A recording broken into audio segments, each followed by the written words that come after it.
بسم اللہ الرحمن الرحیم۔ حضرت طفیل بن عمرو دوسی کا قبول اسلام۔ قسط نمبر 51۔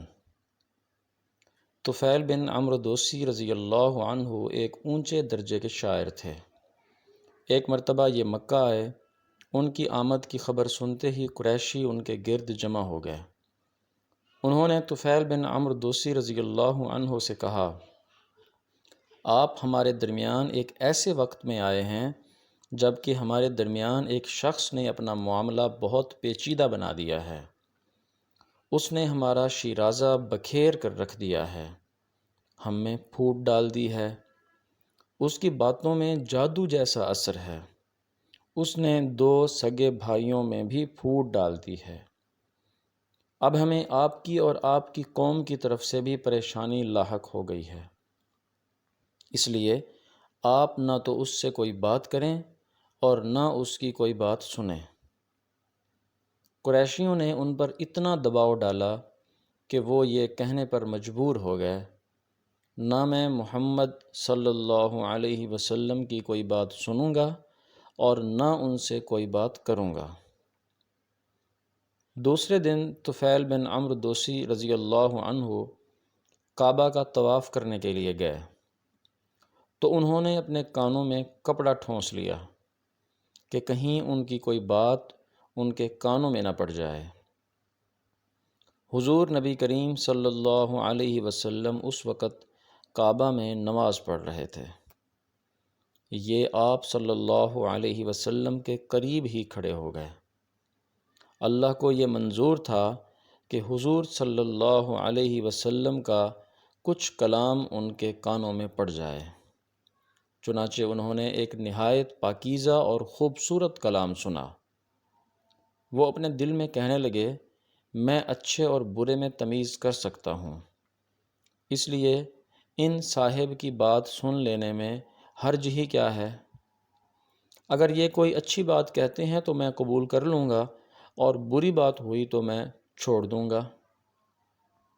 کچھ دیر بعد آن حضرت صلی اللہ علیہ وسلم نماز سے فارغ ہو کر اپنے گھر کی طرف چلے تو انہوں نے کہا، اے محمد صلی اللہ علیہ وسلم، آپ کی قوم نے مجھ سے ایسا ایسا کہا ہے، اس لیے میں نے آپ کی باتوں سے بچنے کے لیے کانوں میں کپڑا ٹھونس لیا تھا، مگر آپ اپنی بات میرے سامنے پیش کریں۔ یہ سن کر نبی اکرم صلی اللہ علیہ وسلم نے ان پر اسلام پیش کیا اور ان کے سامنے قرآن کریم کی تلاوت فرمائی۔ قرآن سن کر حضرت طفیل بن عمرو دوسی رضی اللہ عنہ بول اٹھے، اللہ کی قسم، میں نے اس سے اچھا کلام کبھی نہیں سنا۔ اس کے بعد انہوں نے کلمہ پڑھا اور مسلمان ہو گئے۔ پھر انہوں نے عرض کیا، اے اللہ کے نبی، میں اپنی قوم میں اونچی حیثیت والا آدمی ہوں، وہ سب میری بات سنتے ہیں اور مانتے ہیں۔ میں واپس جا کر اپنی قوم کو اسلام کی دعوت دوں گا، اس لیے آپ میرے لیے دعا فرمائیں۔ اس پر آپ صلی اللہ علیہ وسلم نے ان کے لیے دعا فرمائی۔ پھر وہ وہاں سے روانہ ہو گئے۔ اپنی بستی کے قریب پہنچے تو وہاں انہیں پانی کے پاس قافلے کھڑے نظر آئے۔ عین اسی وقت ان کی دونوں آنکھوں کے درمیان چراغ کی مانند ایک نور پیدا ہو گیا، اور ایسا آپ صلی اللہ علیہ وسلم کی دعا کی وجہ سے ہوا تھا۔ رات بھی اندھیری تھی۔ اس وقت انہوں نے دعا کی، اے اللہ، اس نور کو میرے چہرے کے علاوہ کسی اور چیز میں پیدا فرما دے۔ مجھے ڈر ہے میری قوم کے لوگ یہ نہ کہنے لگیں کہ دین بدلنے کی وجہ سے اس کی شکل بھی بگڑ گئی ہے۔ چنانچہ اسی وقت وہ نور ان کے چہرے سے ان کے کوڑے میں آ گیا۔ اب ان کا کوڑا کسی قندیل کی طرح روشن ہو گیا۔ اسی بنیاد پر حضرت طفیل بن عمرو دوسی رضی اللہ عنہ کو ذی نور کہا جانے لگا، یعنی نور والے۔ وہ گھر پہنچے تو ان کے والد ان کے پاس آئے۔ انہوں نے ان سے کہا، آپ میرے پاس نہ آئیں، اب میرا آپ سے کوئی تعلق نہیں اور نہ آپ کا مجھ سے کوئی تعلق رہ گیا ہے۔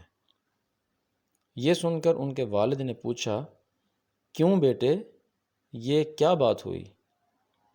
انہوں نے جواب دیا، میں مسلمان ہو گیا ہوں، میں نے محمد صلی اللہ علیہ وسلم کا دین قبول کر لیا ہے۔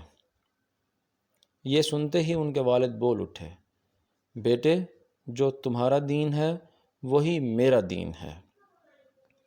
تب طفیل بن عمرو دوسی رضی اللہ عنہ نے انہیں غسل کرنے اور پاک کپڑے پہننے کے لیے کہا۔ جب وہ ایسا کر چکے تو ان پر اسلام پیش کیا۔ وہ اسی وقت کلمہ پڑھ کر مسلمان ہو گئے۔ پھر ان کی بیوی ان کے پاس آئیں، انہوں نے بھی اسلام قبول کر لیا۔ اب انہوں نے اپنی قوم کے لوگوں پر اسلام پیش کیا، وہ لوگ بگڑ گئے۔ ان کا یہ حال دیکھ کر حضرت طفیل بن عمرو دوسی رضی اللہ عنہ پھر حضور نبی کریم صلی اللہ علیہ وسلم کے پاس گئے اور آپ سے عرض کیا، اے اللہ کے رسول، قوم دوس مجھ پر غالب آ گئی ہے، اس لیے آپ ان کے لیے دعا فرمائیے۔ آپ صلی اللہ علیہ وسلم نے دعا فرمائی، اے اللہ، قوم دوس کو ہدایت عطا فرما، انہیں دین کی طرف لے آ۔